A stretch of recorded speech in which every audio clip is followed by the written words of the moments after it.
Hello everyone, खमा गणी राम राम। तो बच्चों, लास्ट क्लास में हमने जो है डिस्कस किया था कि बॉन्डिंग के बेसिस पे सॉलिड्स को कितने पार्ट्स में डिफ्रेंशिएट किया गया है, जिसमें हमने 4 पार्ट्स में डिफ्रेंशिएट किया था। आयनिक solids, molecular solids, metallic solids और नेटवर्क सॉलिड्स। और उसमें हमने जो है मेटेलिक सॉलिड्स और आयनिक सॉलिड्स दोनों के ही बारे में डिस्कस कर लिया था। आज के लेक्चर में हम डिस्कस करने वाले हैं मोलिकुलर सॉलिड्स और नेटवर्क सॉलिड्स। क्या है आज का हमारा टॉपिक, इसमें हम जो है डिस्कस करेंगे थर्ड टाइप मोलिकुलर सॉलिड और fourth type network solid.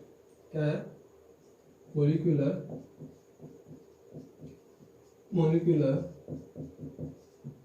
Solids. देखिए, मोलिकुलर सॉलिड्स क्या होते हैं?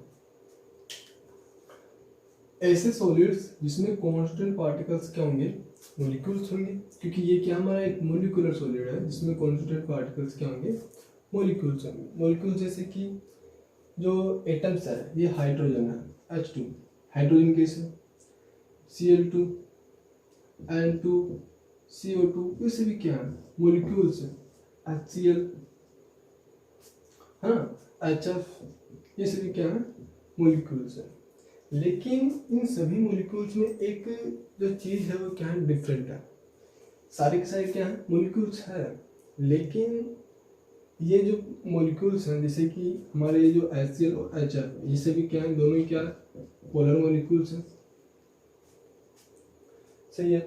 और ये H2, Cl2, N2 और CO2, ये सभी क्या है, आपके नॉन पोलर मॉलिक्यूल्स हैं। क्या है, नॉन पोलर मॉलिक्यूल्स हैं। इतना तो क्लियर है कि ये सारे के सारे क्या है, आपके नॉन पोलर, और ये दोनों क्या है, आपके पोलर मॉलिक्यूल्स हैं। नॉन पोलर मॉलिक्यूल्स का मतलब क्या हुआ कि उनमें जो डायपोल मोमेंट है वो क्या होगा, 0, और पोलर मॉलिक्यूल्स में dipole moment is not equal to 0, जैसे कि हाइड्रोजन और Cl है। क्योंकि इलेक्ट्रॉन, क्लोरीन की इलेक्ट्रॉन नेगेटिविटी ज़्यादा होती है और हाइड्रोजन की इलेक्ट्रॉन नेगेटिविटी कम होती है, जिसकी वजह से ये जो इलेक्ट्रॉन्स है ये एक्चुअल में बिल्कुल दोनों ही न्यूक्लियस के बीच में नहीं होंगे। क्या होंगे, ये इलेक्ट्रॉन्स, क्योंकि इसकी इलेक्ट्रॉन नेगेटिविटी ज़्यादा है, इलेक्ट्रॉन्स को पुल करने की टेंडेंसी ज़्यादा है, जिसकी वजह से क्या होंगे, ये जो इलेक्ट्रॉन्स है इन दोनों के जो बॉन्डेड इलेक्ट्रॉन्स है क्लोरीन के पास में ज़्यादा होंगे और हाइड्रोजन के पास में कम होंगे, जिसकी वजह से क्लोरीन की साइड में ज़्यादा इलेक्ट्रॉन डेंसिटी हो जाएगी और हाइड्रोजन के पास में इलेक्ट्रॉन डेंसिटी कम होगी। दैट मीन्स हाइड्रोजन में पार्शियल पॉजिटिव चार्ज और क्लोरीन पे पार्शियल नेगेटिव चार्ज डेवलप हो जाएगा। सेम चीज है HF में भी, जिसकी वजह से यहाँ पे क्या होगा, mu is not equal to 0। लेकिन अगर हम हाइड्रोजन और हाइड्रोजन के केसेस में देखें तो दोनों ही एटम्स की इलेक्ट्रॉन नेगेटिविटी क्या है, बिल्कुल सेम है। इसी वजह से ये जो इलेक्ट्रॉन से क्या रहेंगे, बिल्कुल दोनों ही न्यूक्लियस के बिल्कुल बीच में रहेंगे। ये पॉजिटिव चार्ज नहीं, न्यूक्लियस, जिसकी वजह से इस पर कोई पार्शियल पॉजिटिव चार्ज या फिर पार्शियल नेगेटिव चार्ज डेवलप नहीं होगा। इसी वजह से इसका क्या है, म्यू इज इक्वल टू 0। तो नॉन पोलर मॉलिक्यूल्स में क्या होगा, म्यू 0 होगा, डायपोल मोमेंट 0 होगा, और पोलर मॉलिक्यूल्स में डायपोल मोमेंट 0 नहीं होगा। ठीक है, एक चीज चाहिए। अब HCl और HF दोनों में भी एक और चीज डिफरेंट आ रही है, दोनों ही पोलर है, लेकिन HF को अगर हम देखें, क्लोरीन बहुत ज़्यादा इलेक्ट्रोनेगेटिव एलिमेंट, बहुत ज़्यादा इलेक्ट्रोनेगेटिव एलिमेंट्स। तो जब दो HF मॉलिक्यूल्स के बीच में हम बॉन्डिंग देखेंगे तो वहाँ पर कौन सी बॉन्डिंग होगी, क्या होगी, यहाँ पे देखिए, दो इलेक्ट्रोनेगेटिव एलिमेंट्स के बीच में जब भी कोई हाइड्रोजन आता है तो वहाँ पर क्या होती है, हाइड्रोजन बॉन्डिंग होती है। क्या होती है, हाइड्रोजन बॉन्डिंग। तो कुछ पोलर मॉलिक्यूल्स ऐसे भी होते हैं जिनमें क्या होती है, हाइड्रोजन बॉन्डिंग होती है। जब ये पोलर मॉलिक्यूल जिनमें हाइड्रोजन बॉन्डिंग होती है, ये अपनी काइनेटिक, अपनी जो एनर्जी है उसको काफ़ी ज़्यादा डिक्रीज कर लेते हैं, तो वो एक सॉलिड स्टेट में पहुंच जाते हैं, जिनमें क्या होती है, हाइड्रोजन बॉन्डिंग भी होती है। तो ऐसे मॉलिक्यूलर सॉलिड्स जिनमें हाइड्रोजन बॉन्डिंग होगी उन्हें क्या बोलेंगे हम, hydrogen bonded molecular solids. Okay, इसी प्रकार से अगर हम ये जो हमारा HCl है, ये जो हमारा HCl है जिसमें क्या है, पार्शियल पॉजिटिव चार्ज और पार्शियल नेगेटिव चार्ज, इसमें भी हमारे पास पार्शियल पॉजिटिव चार्ज और पार्शियल नेगेटिव चार्ज है। ठीक है। इसी प्रकार से हाइड्रोजन का जो HCl है इसका दूसरा मॉलिक्यूल्स भी होगा, इसमें क्या होगा, पार्शियल पॉजिटिव चार्ज और पार्शियल नेगेटिव चार्ज होगा। ये दोनों एक दूसरे को अट्रैक्ट करेंगे और इन दोनों के बीच में कोई ना कोई एक फोर्स होगा। इस फोर्स को हम क्या बोलते हैं, देखिए एक तो ये हमारा है मॉलिक्यूल जिसमें क्या है, कोवेलेंट बॉन्ड है, लेकिन मॉलिक्यूल्स में जो बॉन्डिंग हो रही है उन्हें हम क्या बोलेंगे, वो बॉन्डिंग कौन सी हो रही है वही हम बेसिकली देख रहे हैं। तो इन दोनों मॉलिक्यूल्स के बीच में कौन सी बॉन्डिंग हो रही है, हाइड्रोजन बॉन्डिंग।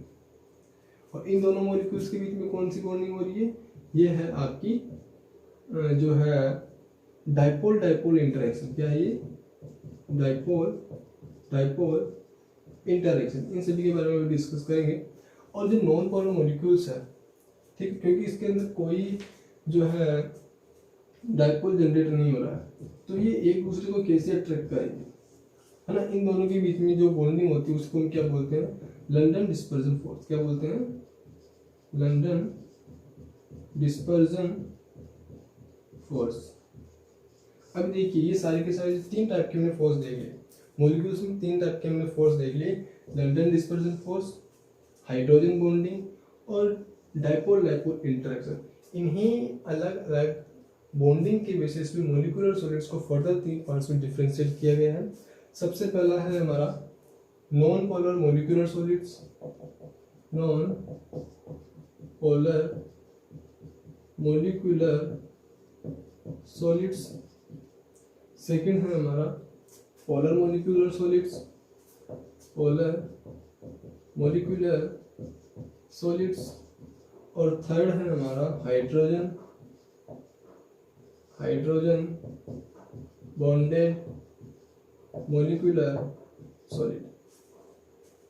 और तो इन 3 पार्ट्स में डिफरेंशिएट किया गया है मॉलिक्यूल्स में डिफरेंट डिफरेंट बॉन्डिंग के बेसिस पे, करेक्ट। चलिए अब हम डिस्कस करते हैं सबसे पहले नॉन पोलर मॉलिक्यूलर सॉलिड्स क्या होते हैं और इसकी क्या प्रॉपर्टीज होती है उसको भी डिस्कस करेंगे। अभी आपको समझ में आया होगा कि जो है पोलर नॉन पोलर मॉलिक्यूल्स क्या होते हैं, है ना। देखिए सबसे फर्स्ट चीज है इनमें कॉन्स्टिट्यूएंट पार्टिकल्स। क्या है, कॉन्स्टिट्यूएंट पार्टिकल।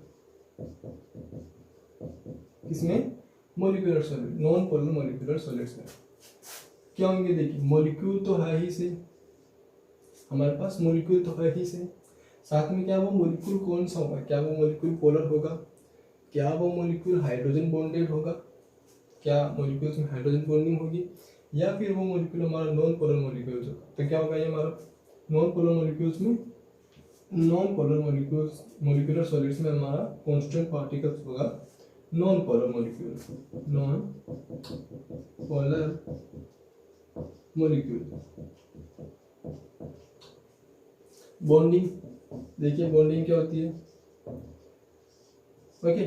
तो जितने भी मॉलिक्यूलर सॉलिड्स होंगे, एक चीज हमेशा ध्यान रखो, जो मॉलिक्यूलर सॉलिड्स होंगे उनमें कांस्टेंट पार्टिकल्स मॉलिक्यूल्स होंगे, और जो इनमें बॉन्डिंग होगी मॉलिक्यूल्स के बीच में जो बॉन्डिंग होगी उनमें वंडरवाल फोर्स, वंडरवाल फोर्स और हाइड्रोजन बॉन्डिंग होगी, और हाइड्रोजन बॉन्डिंग होगी। वंडरवाल फोर्सेस में भी 2 फोर्स आते हैं, dispersion force, London dispersion force, और इसका यही दूसरा टाइप जो डाइपोल डाइपोल इंटरेक्शन होता है वो, ठीक है, जो हमने पहले देख भी लिया है, ओके। तो कांस्टेंट पार्टिकल्स क्या होंगे, नॉन पोलर मॉलिक्यूल्स होंगे। बॉन्डिंग कौन सी होगी इसके अंदर, London dispersion force, London dispersion force. अब ये फोर्स क्या होता है, ये वाला जो लंडन डिस्पर्जन फोर्स है वो क्या होता है उसको जैसा समझते हैं। लंडन डिस्पर्जन फोर्स जो है सबसे वीकेस्ट बॉन्ड होता है, सबसे वीकेस्ट बॉन्ड कौन सा होता है हमारा, लंडन डिस्पर्जन फोर्स। बहुत ही कम एनर्जी पे ही क्या हो जाता है, ये ब्रेक कर जाता है, ठीक है। काफी ज्यादा जो है इसकी एनर्जी कम देनी पड़ती है मॉलिक्यूल्स के बीच में इसकी इस बॉन्ड को ब्रेक करवाने के लिए। जैसे कि कोई 2 नॉन पोलर मॉलिक्यूल्स है H2 और H2। अब क्योंकि यहाँ पर कोई डाइपोल मोमेंट नहीं है, तो हम कैसे कहेंगे कि सर इन ये दोनों मॉलिक्यूल्स आप एक दूसरे को अट्रैक्ट कर पाएंगे। जनरली हमने पढ़ा है जिन भी स्पीसीज पे पॉजिटिव चार्ज या फिर नेगेटिव चार्ज, वो दोनों ही स्पीसीज एक दूसरे को अट्रैक्ट करती है ना। They are attract to each other. और इसके बाद क्या होगा, जब ये एक दूसरे को अट्रैक्ट करती है तो इसकी एनर्जी क्या हो जाती है, डिक्रीज कर जाती है और उसका सोलिडिफिकेशन हो जाता है। लेकिन इस केस में हम कैसे कहेंगे कि सर H2 और H2 एक दूसरे को अट्रैक्ट करेंगे, क्योंकि इनका म्यू जो है म्यू इज इक्वल टू 0, इसका भी क्या है म्यू इज इक्वल टू 0, कोई डायपोल मोमेंट है ही नहीं। और हम देखते हैं कि जनरली जो रूम टेम्परेचर है उस पर क्या होती है, सारी की सारी जो गैसेज होती है नॉन पोलर गैसेज, N2 आप देख लो, CO2 को आप देख लो, ये सारी गैसेज क्या है, ये सभी क्या O2 को आप देख लो, ये सभी क्या आपके रूम टेम्परेचर पे एक गैसेज के फॉर्म में होती है, लिक्विडिफाइड में भी नहीं होती है और सॉलिड में भी नहीं होती है।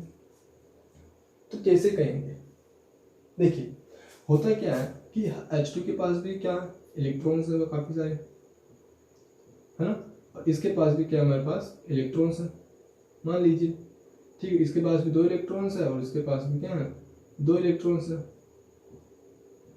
ओके, सपोज मान लीजिए कुछ ऐसा है। अब हुआ क्या है, देखिए ये इलेक्ट्रॉन्स ऐसे लिख लीजिए, इलेक्ट्रॉन इलेक्ट्रॉन इलेक्ट्रॉन और इलेक्ट्रॉन, सपोज ये है। अब देखिए किसी भी स्पीसीज में इलेक्ट्रॉन्स हैं, तो ऐसा तो नहीं है कि वो लोकलाइज्ड हो, ऐसा तो नहीं है कि वो सिर्फ एक ही प्लेस पे हो, वो न्यूक्लियस के चारों ओर क्या करेगा, मूव करेगा, है ना, चारों ओर क्या करेगा, उसके अराउंड क्या करेगा, रोटेट करेगा। इलेक्ट्रॉन अपनी पोजीशंस पे कभी भी स्टेबल नहीं, मतलब एक ही प्लेस पे नहीं होता, वो न्यूक्लियस के चारों ओर क्या होता है, घूमता रहता है। क्या होगा, जैसे ये वाला इलेक्ट्रॉन भी घूम रहा होगा, ये वाला इलेक्ट्रॉन भी घूम रहा होगा, ये सारे इलेक्ट्रॉन्स क्या न्यूक्लियस के चारों ओर घूम रहे होंगे। पर कुछ क्षण के लिए अगर हम मान के चलते हैं, कुछ क्षण के लिए क्या होता है कि ये दोनों इलेक्ट्रॉन्स जो हैं, मान लीजिए कुछ क्षण के लिए दोनों इलेक्ट्रॉन्स घूमते घूमते घूमते घूमते क्या हुए, एक साइड में आ गए कुछ क्षण के लिए। इसी प्रकार से क्या होगा, अगर इसमें आप देखेंगे ध्यान से, इस हाफ पोर्शन को अलग कर लीजिए, इस हाफ पोर्शन को अलग कर लीजिए, क्या देखने को मिल रहा है, ये वाला जो पोर्शन है इसे क्या है, इलेक्ट्रॉन डेंसिटी वाला पोर्शन बन गया। ये वाला पोर्शन क्या हो गया, इलेक्ट्रॉन डेफिशिएंट वाला पोर्शन बन गया। तो जो भी पोर्शन इलेक्ट्रॉन डेंसिटी वाला होगा वो वाला पोर्शन क्या हो जाएगा आपका, partial positive charge, negative charge. और जहां पर इलेक्ट्रॉन डेंसिटी कम हुई है वो पोर्शन क्या हो जाएगा आपका, इलेक्ट्रॉन डेफिशिएंट पोर्शन बन जाएगा। अभी चीज समझ में आ रही। इसी प्रकार से अगर आप देखेंगे तो देखिए नॉन पोलर मॉलिक्यूल था, लेकिन इनमें इलेक्ट्रॉन्स का डीलोकलाइजेशन की वजह से, एक 0 पॉइंट एनर्जी की वजह से क्या हो गया, ये इलेक्ट्रॉन्स इस ओर पहुंच गए, जिसकी वजह से इलेक्ट्रॉन डेंसिटी इंक्रीज कर गई और यहाँ पे इलेक्ट्रॉन डेंसिटी डिक्रीज कर गई। इसी प्रकार से इस वाले H2 को भी देखिए, अब जब ये इस पॉइंट पे किसी दूसरे एटम के साथ में कांटेक्ट में आएगा तो क्या करेगा, ये पॉजिटिव चार्ज सभी नेगेटिव चार्ज को अपनी ओर पुल कर लेगा, यानी कि इसके इलेक्ट्रॉन्स को इस ओर पुल कर लेगा, जिसकी वजह से इस ओर नेगेटिव चार्ज, इस ओर पॉजिटिव चार्ज, जिसकी वजह से क्या होगा, यहाँ पर एक पॉजिटिव चार्ज और नेगेटिव चार्ज डेवलप होने की वजह से, पोलैरिटी डेवलप होने की वजह से क्या होगा, ये दोनों एक दूसरे को अट्रैक्ट करने की कोशिश करेंगे। लेकिन ये वाला जो फोर्स होता है काफी ज्यादा वीक फोर्स होता है, जिसकी वजह से क्या होता है, ये काफी आसानी से ब्रेक कर सकता है। इसी फोर्स को हम बोलते हैं लंदन डिस्पर्जन फोर्स। समझ में आया। इसी के साथ हम जो है पोलिकुलर नॉन जो पोलर मॉलिक्यूल्स होते हैं उसमें डायपोल डायपोल फोर्स क्या होता है उसको भी समझ लेते हैं पहले से। जैसे HCl, ये कि हमारा एक पोलर मॉलिक्यूल होता है, इसकी इलेक्ट्रोनेगेटिविटी ज़्यादा है, इसकी इलेक्ट्रोनेगेटिविटी कम, तो ऑब्वियसली बात है कि इस ओर इलेक्ट्रॉन डेंसिटी ज़्यादा होगी, इस ओर इलेक्ट्रॉन डेंसिटी कम होगी, क्योंकि इलेक्ट्रोनेगेटिविटी ज़्यादा होने की वजह से इस बॉन्डिंग इलेक्ट्रॉन्स को ये अपनी ओर पुल करेगा। ये इलेक्ट्रॉन यहाँ बीच में प्रेजेंट ना होकर के कहाँ प्रेजेंट होंगे, थोड़े क्लोरीन के पास में प्रेजेंट होंगे, तो क्लोरीन की डेंसिटी इंक्रीज कर गई, जिसकी वजह से क्या है, इस पे पार्शियल नेगेटिव चार्ज, इस पे पार्शियल पॉजिटिव चार्ज। ये नेगेटिव चार्ज जो है दूसरे यहाँ पे H+ होगा दूसरे मॉलिक्यूल का, और यहाँ पे है Cl-, जिसकी वजह से क्या होगा, इन दोनों में एक अट्रैक्शन फोर्स होगा। अट्रैक्शन फोर्स हो रहा है तो इन दोनों से ज़्यादा क्या है, ये फोर्स स्ट्रॉन्ग होगा। इन दोनों में जो अगर हम कंपेयर करें तो ये वाला फोर्स वीक होगा, और क्योंकि ये वाला फोर्स इसलिए वीक है क्योंकि कुछ ही समय के लिए पॉजिटिव चार्ज जनरेट हुआ था और जीरो पॉइंट एनर्जी की वजह से पहले डेवलप नहीं था मॉलिक्यूल्स में, लेकिन यहाँ पे क्या रहेगा, इन मॉलिक्यूल्स में ऑलरेडी पॉजिटिव चार्ज और नेगेटिव चार्ज डेवलप रहेंगे, है ना, जिसकी वजह से क्या होगा, इसमें अट्रैक्शन होगा। इसी फोर्स को हम क्या बोलते हैं, dipole dipole dipole dipole interaction force. समझिए, ये दोनों क्या आपके लंदन वंडरवॉल फोर्सेस होते हैं। लंदन फोर्स वीक होता है, डाइपोल डाइपोल जो इंटरेक्शन फोर्स है वो ज़्यादा है, क्योंकि दो डाइपोल जनरेट हो गए, नेगेटिव चार्ज और पॉजिटिव चार्ज। डाइपोल किसको बोलते हैं, पॉजिटिव चार्ज और नेगेटिव चार्ज को, ठीक है। तो ये चीज़ समझ में आई। अब देखिए क्या हुआ, यहाँ पे लंदन डिस्पर्जन फोर्स होता है। अब हम कॉन्स्टेंट जो नॉन पोलर मॉलिक्यूल्स होते हैं उनकी थोड़ी प्रॉपर्टी को देखते हैं। क्या है हमारी प्रॉपर्टीज, देखिए H2 है, H2 और यहाँ पे एक लंदन डिस्पर्जन फोर्स है और H2 वीकेस्ट बॉन्ड है, वीकेस्ट बॉन्ड। जो बॉन्ड जितना ज़्यादा वीक होगा, जितना ज़्यादा बॉन्ड वीक होगा उसका मेल्टिंग पॉइंट उतना ही कम होगा। यानी कि इनका जो melting point and boiling point है, क्योंकि बॉन्ड काफ़ी ज़्यादा वीक है, यानी कि थोड़ा सा अमाउंट ऑफ हीट देने से ये क्या होगा, ये जो बॉन्ड है वो ब्रेक कर जाएगा। यानी melting point and boiling point क्या होगा इनका, वेरी लो, वेरी लो। सबसे पहली चीज।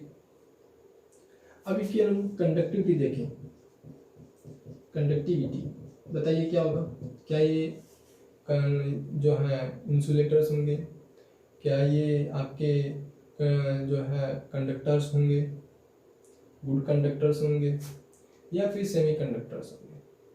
देखिए यहाँ पर कंडक्टिविटी का मतलब क्या होगा, कंडक्टिविटी कौन से जो टाइप के सॉलिड्स हैं वो शो करेंगे। जिनमें फ्री ऑफ इलेक्ट्रॉन्स होंगे वहीं क्या करेंगे, आपकी कंडक्टिविटी को शो कर पाएंगे। क्या यहाँ पे H2 में, इस वाले के सॉलिड्स में जहाँ पे H2 इन सभी में क्या है, लंदन डिस्पर्जन फोर्स। क्या इस प्रकार के सॉलिड्स में कोई भी फ्री इलेक्ट्रॉन्स होगा, नहीं होगा। जब फ्री इलेक्ट्रॉन्स नहीं है तो ये टाइप के जो सॉलिड्स है वो क्या करेंगे, इंसुलेटर्स होंगे। क्या होंगे, इंसुलेटर।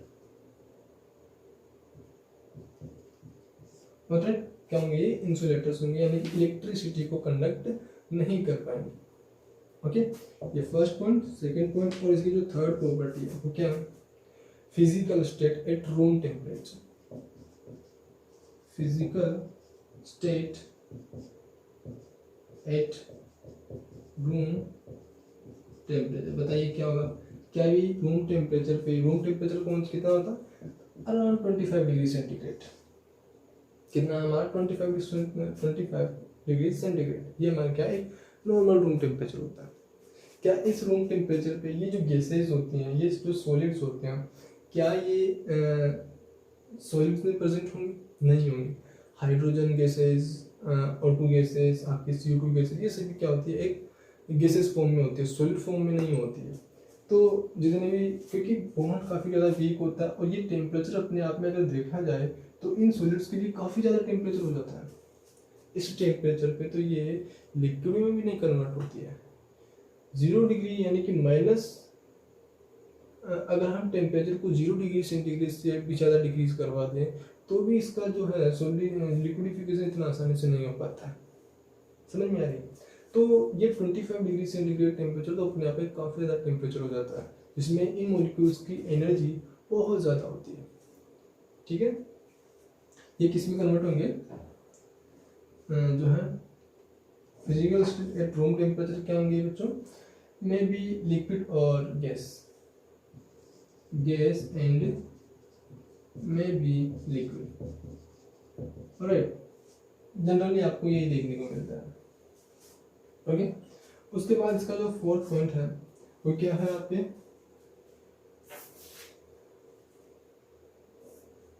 Physical nature. क्या है बच्चों, फिजिकल नेचर, यानी कि क्या ये हार्ड होंगे या फिर सॉफ्ट होंगे। तो ये जो फिजिकल नेचर है इसमें, ये क्या होते हैं, काफ़ी ज़्यादा सॉफ्ट सॉलिड्स होते हैं। क्या होते हैं ये? सॉफ्ट, काफ़ी ज़्यादा क्या होते हैं बच्चों, ये सॉफ्ट सॉलिड होते हैं, राइट। और एक और चीज़ कि अगर हम इसका जो सोल्यूबिलिटी देखें, क्या है सोल्यूबिलिटी, तो सोल्यूबिलिटी क्या होती है इन सॉलिड्स की। देखिए ये नॉन पोलर सॉलिड है, और non polar solids, non polar जो लिक्विड्स हैं उसी में क्या होंगे, डिजोल्व हो सकते हैं। तो क्योंकि कहते हैं ना वो लाइक डिजोल्व लाइक, है ना, पोलर पोलर में सोल्यूबल होगा, नॉन पोलर में सोल्यूबल होगा, यानी कि soluble in non polar solvent. जैसे कि आपका CCl4 हो गया, इसमें क्या हो सकता है, डिसॉल्व हो सकता है, कि हमारा एक नॉन पोलर सॉल्वेंट है, नॉन पोलर सॉल्वेंट, इसमें क्या हो सकता है, डिसॉल्व हो सकता है।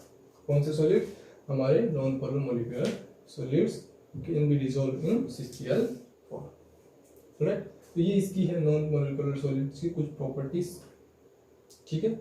सबसे मेन चीज इस बॉन्डिंग को ध्यान में रखना है, लैंडर डिस्पर्सन फोर्स होता है, कैसे ये बॉन्डिंग बनती है उसको आपको ध्यान में रखना है, सब चीजें सोल्व हो जाएंगी, ठीक है। चलिए नेक्स्ट चलते हैं। अब हम इसका जो नेक्स्ट प्रॉपर्टी है कौन सी, आपके डाइपोल इंटरेक्शन फोर्स जिसमें प्रेजेंट होगा, ओके। नेक्स्ट है हमारा पोलर मॉलिक्यूलर सॉलिड। क्या है बच्चों, पोलर मॉलिक्यूलर सॉलिड। देखिए जो आपके पोलर मॉलिक्यूलर सॉलिड्स हैं, मॉलिक्यूल्स होगा, पर कौन सा मॉलिक्यूल, पोलर मॉलिक्यूल होगा, यानी कि HCl जैसे HCl, इन दोनों के ही बीच में क्या होगा, एक बॉन्ड होगा, दोनों ही पोलर मॉलिक्यूल्स हैं, पोलर मॉलिक्यूल के बीच में क्या होगा, एक बॉन्ड होगा, जिसे हम क्या बोलेंगे बच्चों, जिसे हम बोलेंगे डाइपोल फोर्स,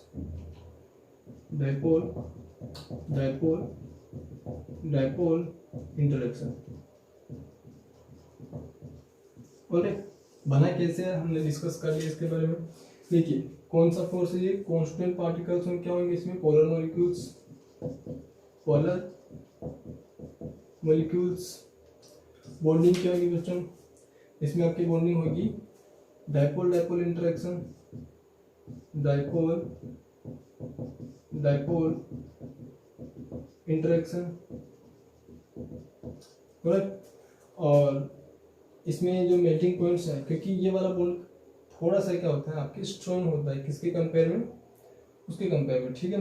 तो मेल्टिंग पॉइंट आप पहले वाले में लिखिएगा जो नॉन पोलर्स है उसमें वेरी लो लिखिएगा, क्या वेरी लो मेल्टिंग पॉइंट, और इसमें जो मेल्टिंग पॉइंट होता है वो क्या होता है बच्चों, लो, यानी कि ग्रेटर देन होता है आपके, जो मेल्टिंग पॉइंट होता है ग्रेटर देन आपके नॉन पोलर सॉलिड्स, ठीक है।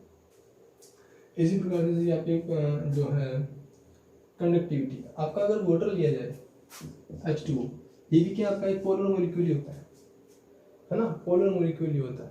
तो ये आपके एट रूम टेम्परेचर, अगर हम इसकी फिजिकल नेचर को देखें, physical state at room temperature क्या होंगे, may be liquid and may be gas. जैसे कि आपके SO2 क्या होती है, गैसेस फॉर्म में होती है, तो लिक्विड में भी फॉर्म प्रेजेंट हो सकता है, और गैसेस के फॉर्म में भी आपको ये देखने को मिल सकता है, ठीक। और नॉन पोलर में से आप लिक्विड को, नॉन पोलर में आप लिक्विड को हटा लीजिए, क्योंकि जनरली आपको एक चीज़ देखने को मिलती है, ये आपको लिक्विड में भी देखने को मिल सकता है और इसमें भी देखने को मिल सकता है ना। जैसे कि वाटर होता है वो आपको किसमें देखने को मिलता है, लिक्विड फॉर्म में देखने को मिलता है एट रूम टेम्परेचर, है ना। अब इसकी कंडक्टिविटी देखिए, क्या ये कंडक्टिविटी को शो करेंगे, देखिए, क्योंकि अगर हम इनकी सॉलिड स्टेट की बात कर रहे हैं तो सॉलिड में क्या होते हैं, जब ये सॉलिड फॉर्म में प्रेजेंट होंगे तो क्या होंगे, ये जो है इंसुलेटर्स होंगे, क्या होंगे, इंसुलेटर। देखिए अब आप वाटर को ऐसे मत करना कि सर वाटर में हाथ डालते हैं तो उसमें तो करंट आता है। देखिए हम किसकी बात कर रहे हैं, सॉलिड की बात कर रहे हैं, यानी कि सॉलिड में भी जब आप आइस को लेंगे तो आइस जो है आपका वो क्या करेगा, कंडक्टिविटी को शो नहीं करेगा, लेकिन लिक्विड फॉर्म में ये क्या कर सकते हैं, आपके शो कर सकते हैं, क्योंकि ये जो आपके H+ और Cl में जो partial positive charge partial negative charge है, ये क्या हो जाते हैं, डिफ्रेंशिएट हो जाते हैं मॉलिक्यूल्स एक दूसरे से, इसकी वजह से क्या होता है, कंडक्टिविटी को शो करने लगते हैं।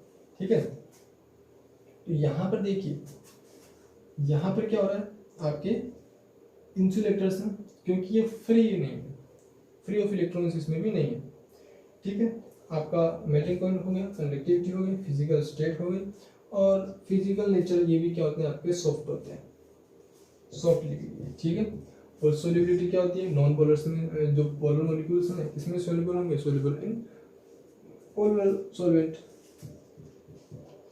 सोल्युबल इन पोलर सॉल्वेंट, जैसे कि आपका H2O, H2SO4 etc। राइट, दोनों क्या आपके जो है पोलर सॉल्वेंट्स होते हैं। चलिए देखिए, अब इसका जो थर्ड टाइप है वो क्या है आपका, हाइड्रोजन बॉन्डिंग। क्या है आपकी, हाइड्रोजन बॉन्डेड मोलिकुलर सॉलिड्स। देखिए क्या है आपका, hydrogen bonded, hydrogen bonded molecular solids.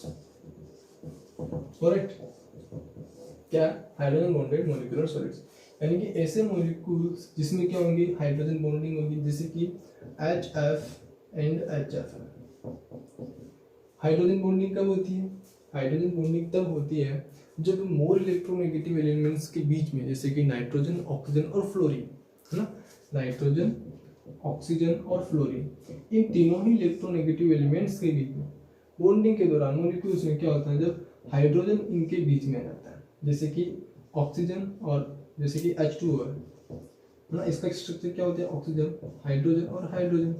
देखिए इसकी इलेक्ट्रोनेगेटिविटी बहुत ज़्यादा होती है, जिसकी वजह से क्या होता है, ये नेगेटिव चार्ज और इस पर पॉजिटिव चार्ज, सिमिलरली यहाँ पे भी पॉजिटिव चार्ज। इतना सही। इसको अगर आप देखेंगे, ऑक्सीजन, हाइड्रोजन एंड हाइड्रोजन, तो देखिए इस पर भी नेगेटिव चार्ज और इस पर भी पॉजिटिव चार्ज। देखिए ये दूसरे एक दूसरे को क्या कर सकते हैं, अट्रैक्ट कर सकते हैं, क्योंकि इलेक्ट्रॉन डेंसिटी ज़्यादा होती है कंपेयर टू HCl में। इस क्लोरीन पे इलेक्ट्रॉन डेंसिटी कम होगी, लेकिन कि इनकी इलेक्ट्रोनेगेटिविटी काफ़ी ज़्यादा होती है, बहुत ज़्यादा इलेक्ट्रोनेगेटिव होने की वजह से यहाँ पर इलेक्ट्रॉन डेंसिटी बहुत ज़्यादा डिक्रीज कर जाएगी। इस पार्शियल पॉजिटिव चार्ज और पार्शियल नेगेटिव चार्ज, इन दोनों के इसके कंपेयर में क्या होगा, यहाँ पर ज़्यादा डेवलप होने वाला है। समझ में आ रही, जिसकी वजह से इस बॉन्ड को हम क्या बोलते हैं, हाइड्रोजन बॉन्डिंग। हाइड्रोजन बॉन्डिंग क्या बोलते हैं बच्चों, हाइड्रोजन बॉन्डिंग, क्योंकि इस पे जो है इलेक्ट्रॉन डेंसिटी बहुत ज़्यादा होती है। ठीक है, जो है चार्जेस काफ़ी ज़्यादा आ जाते हैं, यानी कि इलेक्ट्रॉन डेफिशिएंट स्पीसीज और इलेक्ट्रॉन रिच स्पीसीज ज़्यादा बनती है। ठीक है, तो हाइड्रोजन बॉन्डिंग क्या बोलती है, जब जो हाइड्रोजन है वो किसी दो मोर इलेक्ट्रोनेगेटिव एलिमेंट्स के बीच में आता है, तो ये क्या होती है, आपकी हाइड्रोजन बॉन्डिंग होती है। अब जैसे कि HF है, इसमें देखिए नेगेटिव चार्ज पॉजिटिव चार्ज, यहाँ पे देखिए नेगेटिव चार्ज और यहाँ पे भी पॉजिटिव चार्ज, क्या होगा, इन दोनों के बीच में बॉन्डिंग होगी, और इस बॉन्डिंग में क्या बोलते हैं, हाइड्रोजन बॉन्डिंग। क्यों, क्योंकि fluorine is the more electronegative elements. क्या कहा था हमने, नाइट्रोजन, ऑक्सीजन और फ्लोरीन के बीच में आने वाले। ठीक है, ये चीज है, इतना समझ में आया। चलिए आगे, चलिए अब जो है तो हाइड्रोजन बॉन्डिंग कब और कौन से सॉलिड्स में होने वाली है, क्या आपको ये सारी चीज समझ में आ गई होगी। तो इनमें जो आपके कॉन्स्टिट्यूएंट पार्टिकल्स होगा, जो आपके कॉन्स्टिट्यूएंट पार्टिकल, वो क्या होगा आपका, हाइड्रोजन जो मॉलिक्यूल ही होगा क्या होगा, पोलर मॉलिक्यूल्स, पोलर मॉलिक्यूल। तो इनमें जो बॉन्डिंग है, बॉन्डिंग कौन सी होगी, बॉन्ड कौन सा बच्चों होगा इसमें, hydrogen bond, hydrogen bond between molecules. Right, molecules के बीच में क्या होगा, इसमें हाइड्रोजन बॉन्ड होगा। जैसे कि आइस होता है, तो आइस में भी क्या होता है, आइस भी एक सॉलिड होती है, तो उस आइस में भी क्या होता है, आपके हाइड्रोजन बॉन्डिंग होती है। ठीक है, जिसकी वजह से वो 0 डिग्री सेंटीग्रेड टेम्परेचर पे क्या होता है, लिक्विफाई हो जाता है। सॉलिडिफाई होता है, ठीक है। तो इनका जो मेल्टिंग पॉइंट और boiling point, sorry melting point and boiling point क्या होता है आपकी greater than polar molecules, right. Melting point and boiling point, hydrogen bonding molecules में क्या होगा, greater than polar solids, polar molecular solids, समझ में आ जाएगा। क्योंकि वहां पर डाइपोल जो इंटरेक्शन वाला फोर्स है उससे ज़्यादा स्ट्रॉन्ग बॉन्ड होता है आपका हाइड्रोजन बॉन्ड, ठीक है। चलिए, क्या ये कंडक्टिविटी को शो करेंगे? नहीं करेंगे, ठीक है। लिक्विड जो अगर अपन लिक्विडिफिकेशन में देखें तो ये क्या करेंगे, मतलब जो सॉलिडिफाई में देखें तो इंसुलेटर्स होंगे, ठीक है। क्या होंगी इसकी कंडक्टिविटी क्या होंगी तो ये इंसुलेटर, क्योंकि फ्री ऑफ इलेक्ट्रॉन्स इसमें भी नहीं है, समझ में आ गया। तो इसकी कुछ प्रॉपर्टीज होती है आपके पोलर मॉलिक्यूल्स में सॉलिड, क्योंकि ये भी क्या है, पोलर मॉलिक्यूल है। तो सोल्यूबिलिटी जो सोल्यूबिलिटी है, सोल्यूबल इन पोलर सॉल्वेंट। अब पोलर सॉल्वेंट्स कौन कौन से वो हमने कवर कर लिया है। तो ये किसके कुछ प्रॉपर्टीज है, फटाफट से नोट कीजिए। उसके बाद चलते हैं हम हमारा नेक्स्ट फोर्थ पॉइंट, जो फोर्थ सॉलिड है वो क्या हमारा नेटवर्क सॉलिड। चलिए रब कर दें। अब हम बात करते हैं हमारा नेटवर्क सॉलिड्स क्या होता है। नेटवर्क सॉलिड्स को हम जो है कोवेलेंट सॉलिड्स भी बोलते हैं। क्या बोलते हैं हम? Covalent solids. फोर्थ है हमारा नेटवर्क या फिर कोवेलेंट सॉलिड, करेक्ट। देखिए, नेटवर्क यानी कि कोई ऐसी स्ट्रक्चर बनने वाली है इसमें, जो कि इन सॉलिड्स में क्या होने वाला है, एक जालनुमा स्ट्रक्चर बनने वाले। नेटवर्क वही होता है कि काफ़ी ज़्यादा जो है वो जालनुमा स्ट्रक्चर हो। और कोवेलेंट का मतलब क्या होगा, यानी कि उसमें जो बॉन्ड रहेगा, ये कोवेलेंट क्या है, एक बॉन्ड ही तो है। यानी कि ऐसा सॉलिड जिसमें क्या होगा, बॉन्ड ही कोवेलेंट होने वाला है, उसे हम क्या बोलेंगे, कोवेलेंट सॉलिड या फिर नेटवर्क सॉलिड बोलेंगे। जैसे कि कार्बन है, जैसे कि हम डायमंड की बात करते हैं, क्या है, डायमंड, ठीक है। इसमें क्या है, एक कार्बन का एक अपर रूप होता है। कार्बन क्या होते हैं, जैसे कि ये एक कार्बन है ना, ये एक कार्बन अपने नियरेस्ट 4 कार्बन से कनेक्टेड होगा, है ना। यहाँ पे भी कार्बन होगा, यहाँ पे कार्बन और यहाँ पे कार्बन। फर्दर क्या होगा, ये वाला जो कार्बन है फर्दर 4 कार्बन से कनेक्टेड होगा, इस प्रकार से कार्बन और कार्बन, और यहाँ भी कार्बन, यहाँ भी कार्बन, यहाँ भी कार्बन और ये भी कार्बन, है ना। इसी प्रकार से ये वाला कार्बन और ये वाला कार्बन, ये फर्दर 2 कार्बन और आगे पीछे से कनेक्ट होगा, है ना। तो देखिए, ये वाला कार्बन कितने बॉन्ड से कनेक्टेड, ये फर्दर कनेक्टेड होगा ऐसे, ये फर्दर ऐसे कनेक्टेड होगा, ये फर्दर नीचे और ये फर्दर ऐसे और ये फर्दर ऐसे कनेक्टेड होगा। तो अगर आप देखेंगे, इसको ऐसे ले लीजिए, आप रिंग बना लीजिए पूरी प्रॉपर, फिर से यहाँ पे एक जो है बेंजी टाइप की रिंग बन जाएगी, साइक्लिक रिंग बन जाएगी, 6 मेंबर रिंग बन जाएगी। तो यहाँ पे देखिए सारे के सारे क्या हैं आपके, जो है ये भी इसकी 4 वैलेंसी है, 4 valency complete, 4 valency complete, 4 valency complete, पीछे से कनेक्टेड होगा 1 2 3 4 वैलेंसी कंप्लीट, इसी की 4 वैलेंसी कंप्लीट, ये पीछे और आगे से कनेक्टेड होगा किसी अदर मॉलिक्यूल से, ये भी आगे पीछे से कनेक्टेड होगा, ये इसकी 3 वैलेंसी कंप्लीट हो चुकी है यहाँ पे, और एक और वैलेंसी क्या होगी इसकी, जो दूसरा मॉलिक्यूल है जो एटम आएगा उससे कनेक्टेड होगा। इसी प्रकार से इसकी भी 4 वैलेंसी कंप्लीट है। तो ये क्या है, यहाँ पर सॉलिड है, पर सारे के सारे बॉन्ड्स क्या हैं, आपको कोवेलेंट बॉन्ड देखने को मिला। ये आपका डायमंड है। बेसिकली डायमंड में ऐसी ही बॉन्डिंग होती है, इसमें सारे के सारे एटम्स क्या होंगे, सारे के सारे जो कांस्टेंट पार्टिकल्स क्या होंगे, एटम्स होंगे, लेकिन वो सारे के सारे एटम्स एक नेटवर्क फॉर्म में स्ट्रक्चर बना लेते हैं और उनमें बॉन्ड होता है कोवेलेंट बॉन्ड। समझ में आ गई कौन सा बॉन्ड होता है। तो आपका यहाँ पर कांस्टेंट पार्टिकल्स क्या हो गया बच्चों, कांस्टेंट पार्टिकल हो गया आपके यहाँ पर जो है एटम, मॉलिक्यूल से नहीं होता, यहाँ पे क्या होता है आपका एटम हो सकता है। एक और चीज़ कि ये जो नेटवर्क सॉलिड्स होते हैं ये आपके एमोर्फस सॉलिड्स भी हो सकते हैं और क्रिस्टलाइन सॉलिड्स भी हो सकते हैं। अब जैसे कि डायमंड है ये आपका एक क्रिस्टलाइन सॉलिड होता है, ग्रेफाइट आपका एक क्रिस्टलाइन सॉलिड होता है। और लेकिन अगर हम ग्लास को देखें, कांच को देखें, तो वो क्या होता है आपका एमोर्फस सॉलिड होता है, और वो भी क्या होता है आपका एक नेटवर्क सॉलिड ही होता है। समझ में आ गया? तो कॉन्स्टिट्यूएंट पार्टिकल्स आपका एटम होगा, और साथ में ये जो बॉन्डिंग होगी इसमें बॉन्डिंग क्या होगी अब यहाँ पर आपके कोवेलेंट बॉन्ड कोवेलेंट बॉन्ड होने वाला है, नेटवर्क फॉर्म में स्ट्रक्चर बनने वाली सारे के सारे कॉन्स्टिट्यूएंट पार्टिकल्स आपके एटम्स होंगे। अब इसका अगर हम मेल्टिंग पॉइंट देखें, मेल्टिंग पॉइंट, तो देखिए बॉन्ड क्या होता है, कोवेलेंट बॉन्ड स्ट्रॉन्ग बॉन्ड होता है, और जब भी वो स्ट्रॉन्ग बॉन्ड की बात की जाती है तो उसका मेल्टिंग पॉइंट क्या हो जाता है, हाई हो जाता है।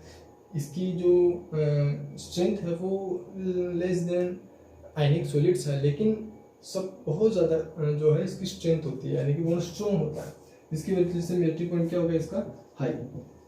कंडक्टिविटी, इसकी कंडक्टिविटी क्या होगी, ये क्या है आपके इंसुलेटर्स होते हैं, इंसुलेटर।